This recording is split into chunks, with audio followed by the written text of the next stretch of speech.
Il vicepresidente della Regione e assessore alla Protezione Civile Luca Ciriani, su richiesta del Dipartimento di Protezione Civile Nazionale, ha disposto l'invio di mezzi nella provincia di Pesaro, dove a causa della neve interi paesi sono isolati e 22 strade sono completamente bloccate.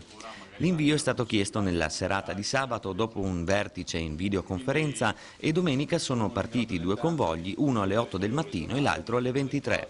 Sono le 11 di sera, di domenica sera, siamo a Palmanova e le squadre di protezione civile della nostra regione sono pronte a partire. 230 volontari con un preavviso brevissimo, destinazione alla provincia di Pesaro. Questa mattina è arrivata la richiesta di aiuto del Dipartimento Nazionale e della Regione Marche per dare sollievo alle popolazioni di quella zona colpite da una nevicata senza precedenti. Come sempre la Protezione Civile Friuli Venezia Giulia dimostra la propria generosità, la propria professionalità, la propria capacità di reazione immediata. Si tratta, ha spiegato Ciriani, di mezzi specializzati per grandi nevicate che in regione vengono utilizzati solo in casi eccezionali quando cadono metri di neve.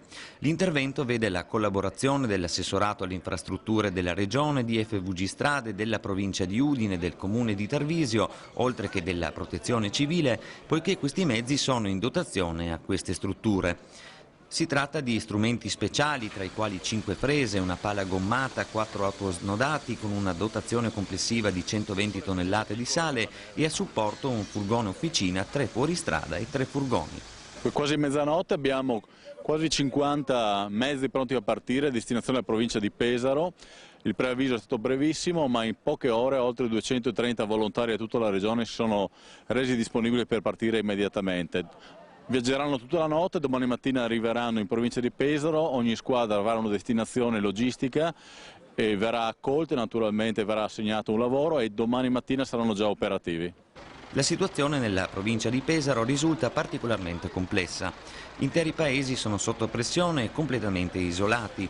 I nostri mezzi e i nostri uomini, ha detto il vicepresidente, potranno fare la differenza vista la grande esperienza in questo settore e l'addestramento. E infatti i 200 volontari della nostra protezione civile si sono messi al lavoro fin da subito, impiegati in 35 comuni della provincia di Pesaro Urbino, in particolare nelle zone di Pesaro Città, Valmetauro, Valpoglia e Urbino Città, provvedendo al ripristino degli accessi in sicurezza e degli edifici pubblici e strategici, delle viabilità minori, dei collegamenti con le frazioni difficilmente raggiungibili e con alcune case isolate non raggiungibili con mezzi stradali.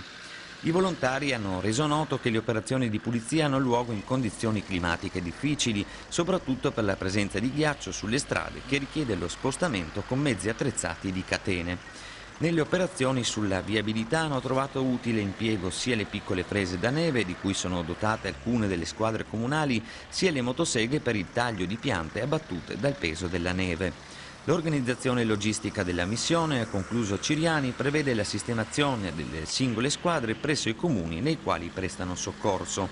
Le funzioni di raccordo e di coordinamento con le autorità provinciali e regionali di protezione civile sono affidate a 11 funzionari della protezione civile regionale che si sono suddivisi l'esteso territorio della provincia in 4 zone.